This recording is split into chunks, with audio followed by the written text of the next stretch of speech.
आंकिक प्रश्न देखिए, नंबर 1 है 6C12 कार्बन नाभिक की बंधन ऊर्जा मेगा इलेक्ट्रॉन वोल्ट में ज्ञात कीजिए। देखो आप 6C12 में कितने होते हैं, 6 तो प्रोटॉन होते हैं और 6 ही न्यूट्रॉन होते हैं, इसलिए जो द्रव्यमान शक्ति हो जाती है वो रहेगी डेल्टा एम बराबर जेड एम पी प्लस ए माइनस का जेड एम एन माइनस का स्मॉल एम, ये रहेगी यहाँ पे। क्लियर, ये फॉर्मूला आप अच्छे से जानते हो। अब प्रोटॉन का द्रव्यमान होता है 1.0078 और न्यूट्रॉन का द्रव्यमान होता है 1.0087। हो सकता है कि किसी बुक में ये आंकड़े अलग भी दे रखे हों, तो आपको कंफ्यूज नहीं होना, थोड़ा बहुत ही फर्क आता है। विभिन्न बुक में मैंने देखा इसमें आंकड़ों में थोड़ा बहुत वेरिएशन आता है। ठीक है, अगर किसी में और आंकड़े दे रखे हैं तो आप वो पढ़ लें, ये भी सही है और वो भी सही है। तो चूंकि कार्बन में 6 तो प्रोटॉन 6 न्यूट्रॉन है, इसलिए लिख दिया 6 प्रोटॉन। प्रोटॉन का मास होता है 1.0078 AMU और न्यूट्रॉन है 6 और इसका होता है 1.0087 AMU और एम की वैल्यू आएगी 12, क्योंकि इसका वास्तविक द्रव्यमान क्या माना जाएगा 12, क्योंकि सी के ऊपर 12 लिखा हुआ है। अगर यहाँ 14 लिखा हुआ होता तो हम यहाँ लिख देते 14। क्लियर। अब इसको सोल्व करें, अगर हम इन दोनों में 6 कॉमन ले लिया तो 1.0078 प्लस का प्लस और 1.0087 और माइनस का 12, 6 का 6 लिख दिया, एक रे क्या हो गया 2, दोनों को जोड़ा तो 0.165 आ गया माइनस का 12, दोनों को मल्टीप्लाई किया तो 12.00990 माइनस का 12 या डेल्टा एम बराबर 0.099 AMU। और हमें पता था कि 1 AMU 931 मेगा इलेक्ट्रॉन वोल्ट के बराबर होता है, इसलिए ये EB बराबर 0.099 गुणा 931 मेगा इलेक्ट्रॉन वोल्ट, सोल्व किया तो आ गया 92.11 mega electron volt. Second question देखिए, एक रेडियो एक्टिव प्रतिदर्श की सक्रियता 3200 वर्षों में अपने प्रारंभिक मान का 1/4 रह जाती है, तो इस प्रतिदर्श की माध्य आयु की गणना कीजिए। क्लियर। तो देखो समझो आप इस बात को कि प्रतिदर्श की माध्य आयु क्या रहेगी। अर्धायुष ने हमें 1600 वर्ष, देखो क्या कह रहा है कि 3200 वर्षों में 1/4 होगी, तो अर्धायु क्या रहेगी 1600 वर्ष। तो 1600 वर्ष में आधा और अगले 1600 वर्ष में आधा का भी आधा, अर्थात 1/4 ऐसे बना। तो टी हाफ बराबर 1600 वर्ष निकालेंगे कैसे इसको, मतलब इसका तरीका ये कि 1/2 का स्क्वायर बराबर 3200, ऐसे हालांकि जरूरत भी नहीं है, सीधा भी आप इसको पढ़ सकते हैं। तो देखो अब अर्धायु और माध्य आयु में संबंध होता है टी हाफ बराबर TA 0.693, तो TA बराबर या माध्य आयु बराबर होगा टी हाफ बटा 0.693। टी हाफ का मान 1600 सवाल में हमने निकाला था, 1600 बटा ये सोल्व किया तो हो गया 2284 वर्ष, ये हो गया इसकी माध्य आयु। अगला क्वेश्चन कह रहा है कि एक रेडियो एक्टिव प्रतिदर्श की अर्ध आयु जो है वो 1386 वर्ष है, अपनी प्रारंभिक मात्रा का 90% विघटित होने में यह कितना समय लेगा। तो समझो इसको, सवाल काफ़ी डिफिकल्ट है, इसको आपको काफ़ी ध्यान से समझना पड़ेगा। ये कहना चाह रहा है कि 90% विघटित हो गया तो बचा कितना 1/10। तो देखो जब 90% भाग विघटित हो जाए तो अविघटित भाग होगा 1/10। माना यह विघटन n अर्ध आयु में होता है तो 1/2 की पावर n बराबर 1/10। क्लियर। अब क्या करें हम, 2 की पावर n बराबर 10 कैसे, भाई 2 की पावर n नीचे 10 भी नीचे, तो 2 की पावर n बराबर 10 लिखा जा सकता है। दोनों साइड लोग ले लो, तो लोग लोगे तो log 2 की पावर n, यहाँ log 2 की पावर n बराबर log 10। क्लियर। या फिर इस n को पहले ले आओ, n log 10 2 बराबर log 10 10, log 10 10। क्लियर। यह इसको सोल्व करें अगर हम, n बराबर हो गया log 10 10 बटा log 10 2, और log 10 10 की वैल्यू सदैव 1 होती है और log 2 की वैल्यू 0.3010 होती है, इसलिए ये होगी n की वैल्यू 1/0.3010। तो विघटन में कितना समय लगेगा, वह देखो विघटन का समय t बराबर n गुना t हाफ होता है, ये फॉर्मूला ही होता है, आपको सीधा याद रखना पड़ेगा कि विघटन का समय t बराबर है n t हाफ होता है। n की वैल्यू हमें ये दे रखी थी और टी हाफ की वैल्यू 1386 सवाल में दे रखी है, और जब आप इसको सोल्व करोगे तो ये आपको मिलेगा 4604.65 वर्ष। अगला क्वेश्चन देखो, क्वेश्चन नंबर 4 क्या कहता है उसको समझो। ऐसा सवाल मैं आपको पहले भी पढ़ा रखा है, सिंपल है, समझ में आराम से आ ही जाएगा कि रेडियो एक्टिव विघटन द्वारा 90 थोरियम 232 तथा 86 पीबी 208 में रूपांतरित होता है तो उत्सर्जित अल्फा व बीटा कणों की संख्या को ज्ञात कीजिए। तो देखो 90 TH 232, 86 पीबी 208, क्लियर। अब ये कहना चाह रहा है कि भाई कितने अल्फा निकलेंगे कितने बीटा निकलेंगे, उसकी संख्या आपको फाइंड आउट करनी। तो देखो आपने यहाँ 2He4 लिख लिया, साथ में 4 - 1 E0 लिख लिया, क्लियर। अब आप जब यहाँ अल्फा कण निकालोगे तो यहाँ देखो, यहाँ तो 0 है, इसका तो कोई फर्क पड़ना नहीं है।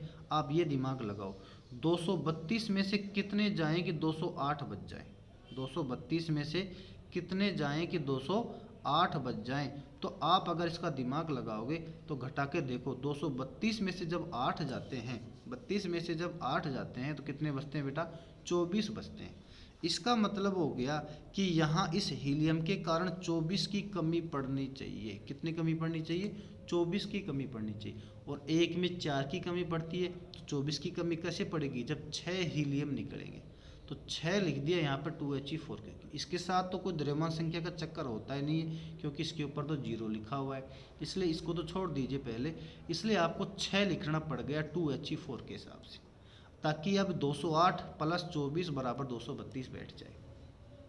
अब बात करते हैं कि जब आपने यहाँ 6 लिख दिया तो क्या फ़र्क पड़ेगा। देखो 6 दूनी 12, तो 12 तो ये हैं, 82 ये हैं, 82 और 12 कितने होते हैं बोलो, 82 12 होते 94, जबकि यहाँ पर 90 ही है। इसका मतलब 4 क्या पढ़ रहे हैं, ज़्यादा हो रहे हैं। तो 4 यहाँ माइनस का लगा दो, तो माइनस का 1 E0 लिख दो और 4 लगा दो, ताकि इस 4 की वजह से क्या बनेगा, माइनस का 4। अब ये 90 का 90 सेट हो जाएगा। तो इसलिए अल्फा कण कितने हैं, 6, और बीटा कण कितने हैं, 4। अब आप कहोगे सर बीटा माइनस निकाले आपने, बीटा प्लस क्यों नहीं निकाले।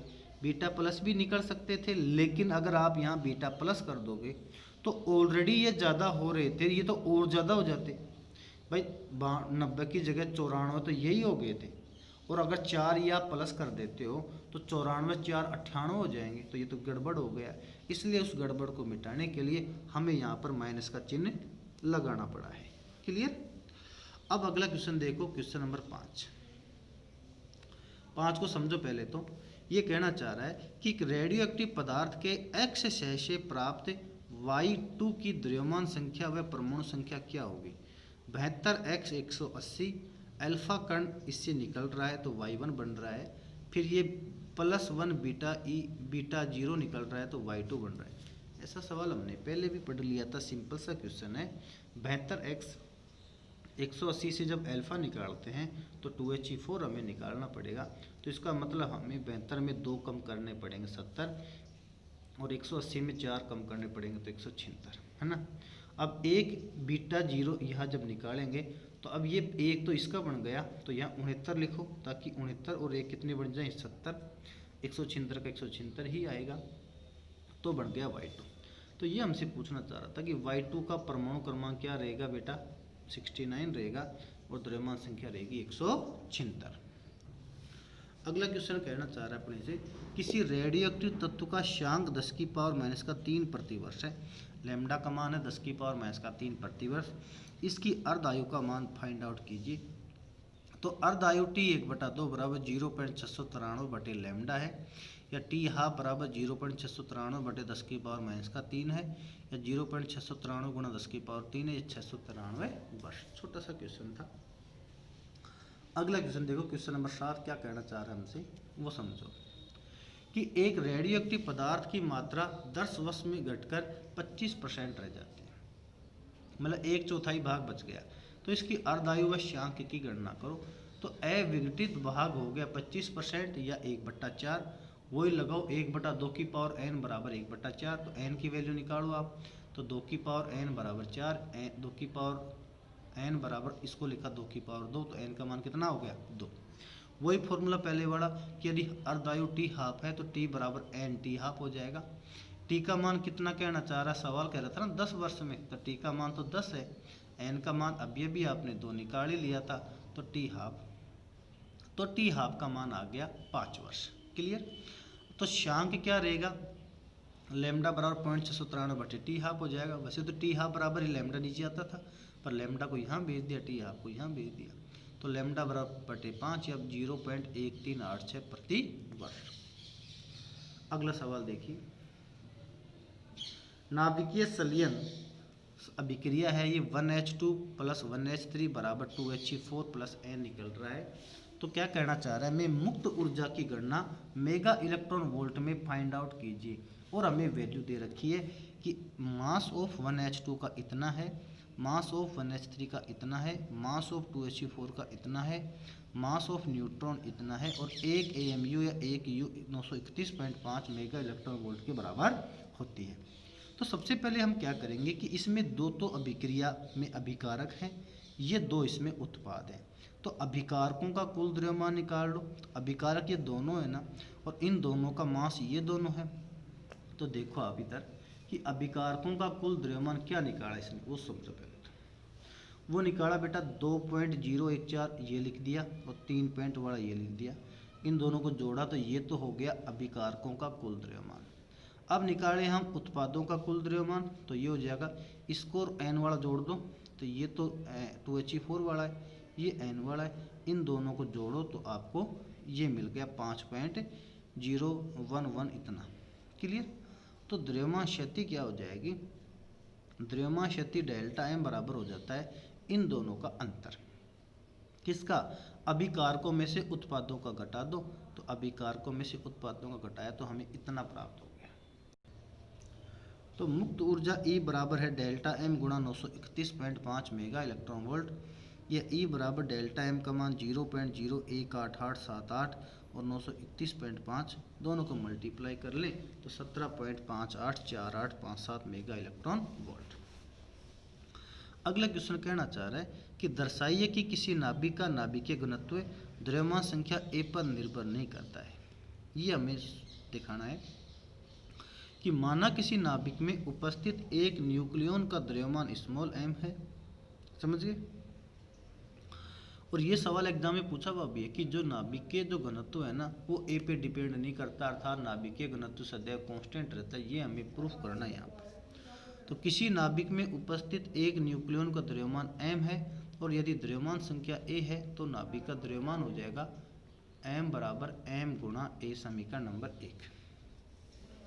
नाभिक की त्रिज्या r बराबर r0 1/3 होती है, तो अतः नाभिक का जो आयतन हो जाएगा वो V बराबर 4/3 πr³ हो जाएगा। क्लियर। तो समीकरण 2 का मान समीकरण 3 में रखने पर V बराबर हो गया 4/3 पाई, r की जगह लिख दिया r0 1/3, तो r0⁻³ गुणा A हो जाएगा।